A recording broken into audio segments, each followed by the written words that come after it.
a lot of time kita dibesarkan dalam culture yang ni jangan jaga tepi kain orang. Tapi awak nak tunggu sampai orang tu mati ke baru awak nak I should have intervened. Why do you need to wait for something to happen baru you intervene lah? You know, that's always my question to the society lah.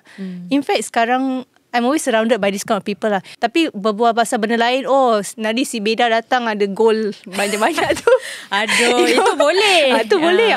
Awak boleh kepo dalam hal tu. Tapi hal macam nak selamatkan budak atau selamatkan awak punya neighbour dari didera lebih teruk lagi, kenapa awak tak nak masuk campur? There's always a question lah. Kenapa ada this mindset ataupun salah tanggapan dalam masyarakat lah, masih ada. I mean it's quite ironic kadang-kadang because untuk Singapura kan kita memang suka kepo. Ya kan? Tapi bila nak suruh kepo dia tak kepo. Tak nak kepo. Salah satu sebab kenapa saya buat kerja ini adalah saya rasakan yang kanak-kanak semua memang layak or they deserve a stable and nurturing environment to grow lah, right, and really mencapai impian-impian mereka.